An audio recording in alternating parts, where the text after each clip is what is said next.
জেলা প্রশাসন ও সচেতন নাগরিক কমিটি সনা গাইবান্ধার আয়োজনে 2 দিনব্যাপী তথ্য মেলা শুরু হয়েছে। চলতি মৌসুমে সোমবার সকাল থেকেই প্রকৃতিতে হঠাৎ তীব্র শীতের আগমনকে উপেক্ষা করে এ মেলায় প্রয়োজনীয় সব তথ্য জানতে ভিড় করছেন সব বয়সী মানুষ। মেলায় এসে আমার অনেক ভালো লাগছে। এখানে আমি অনেক ধরনের তথ্য জানতে পারছি। যেমন এই যে আমাদের স্কুলে অনেক কিছু হয় যেগুলো আমরা জানি না, ওটা বলে ট্রান্সপারেন্সি ইন্টারন্যাশনাল বাংলাদেশের ওখানে থেকে আমরা জানতে পারছি। এরকম করে আমি আমার অনেক বন্ধুদেরকে এভাবে নিয়ে এসে এগুলো শিখিয়ে দিচ্ছি।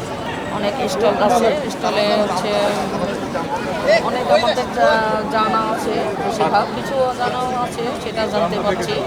তো খুব ভালো লাগলো, বক্তব্যগুলো শুনে খুব ভালো লাগলো আমাকে। এই বিষয়গুলো আসলে সবারই জানা দরকার। আজকে মেলাতে সবাই আসলে হয়তো অনেক জিনিস জানতে পারবে। অনেক প্রতিষ্ঠানে যায়, যে প্রতিষ্ঠানগুলো আছে সেই প্রতিষ্ঠানদের যে তথ্য বিষয়ে যে বিষয়গুলো আছে সেগুলো তারা এই স্টলের মাধ্যমে তুলে ধরেছে। 2 দিনব্যাপী এ মেলা চলবে প্রতিদিন সকাল 9টা থেকে সন্ধ্যা 6টা পর্যন্ত।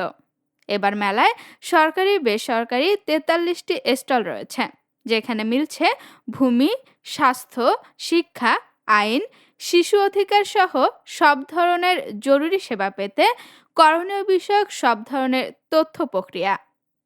এবং জেলা প্রশাসনকে ধন্যবাদ জানাই যে এত সুন্দর একটা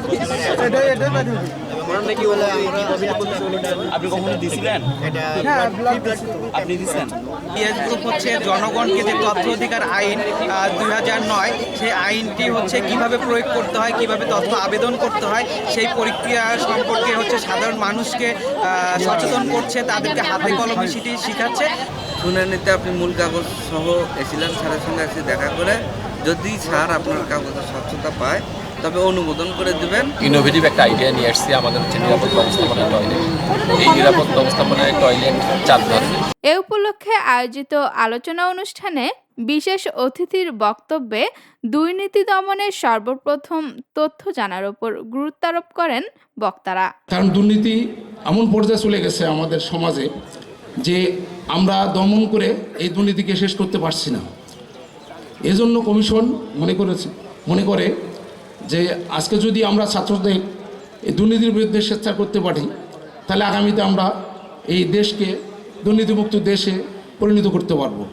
শুধু নিজেদেরকে যদি একটু প্রতিজ্ঞা করতে পারে যে আমি পথ চলার সময় যদি একটু দুর্নীতি করব না, তাহলে কিন্তু এই পাশে যারা আছে তারাও দুর্নীতি করার সুযোগ পাবে না।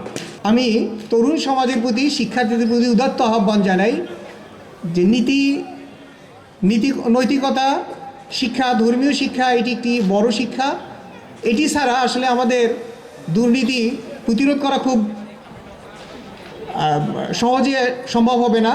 সমাজের প্রতিটি ক্ষেত্রে দুর্নীতি দমনে স্ব স্থান থেকে স্বচ্ছতার সাথে দায়িত্ব পালন করতে হবে বলে জানিয়েছেন অতিরিক্ত জেলা প্রশাসক AKM হেদায়েতুল ইসলাম।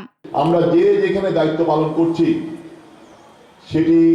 সেখান থেকে আমাদেরকে আমার দায়িত্বটি নীতি, বিধি এবং আইন মেনে যদি আমি পালন করি তাহলে এই সমাজ দুর্নীতিমুক্ত হবে এবং আমরা বিশ্বাস করি বিজয়ের এই মাসে। এর আগে দুর্নীতির বিরুদ্ধে তারুণ্যের একতা, গর্ব আগামীর শুদ্ধতা স্লোগানে আন্তর্জাতিক দুর্নীতি বিরোধী দিবস উপলক্ষে শহরের কাচারি বাজারে জেলার সব শ্রেণীর মানুষের অংশগ্রহণে দুর্নীতি বিরোধী মানববন্ধন কর্মসূচি পালন করা হয়। আফসানা মিমি, রেডিও সারাবেলা, গাইবান্ধা।